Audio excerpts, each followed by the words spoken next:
பற்றிய ஒரு வழியைத்தான் உங்களோடு பகிர்ந்து கொள்ள போகிறேன். என்னன்னா, எப்பெல்லாம் நம்ம தமிழர்கள் கடல் கடந்து வேற நாட்டுக்கு வியாபாரத்திற்காக போக தொடங்கினார்களோ அப்பொழுதே அந்த வியாபாரத்தினுடைய முதல் பங்குதாரராக முருகனை நினைத்து கொண்டார்கள். அது மட்டும் இல்ல, வரக்கூடிய லாபத்துல ஒரு பங்கு முருகனுக்கானதுன்னு ஒதுக்கியும் வச்சிருவாங்க.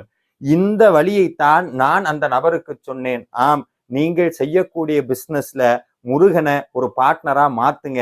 அவருதான் முதலாளின்னு நினைங்க. அவர் இருக்கிறார். ஒவ்வொரு தடவையும் நம்ம செய்யக்கூடிய செலவு, எடுக்கக்கூடிய முடிவுல ஒவ்வொன்றிலையும் முருகனை நினைத்து செயலாற்றுங்கள். முருகனுக்காக பயந்து உங்கள் வியாபாரத்தில் தைரியமாக செயல்படுங்கள். நிச்சயமாக முருகன் உங்களுக்கு வெற்றியை அள்ளி தருவார். அதோடு மட்டும் இல்ல, உங்களுக்கு கிடைக்கக்கூடிய லாபத்தில் ஒரு பங்கை முருக சேவைக்காக ஒதுக்கி வையுங்கள். அதுக்கப்புறம் உங்களுடைய பிசினஸ் ஆகட்டும், உங்களுடைய வாழ்க்கை ஆகட்டும்,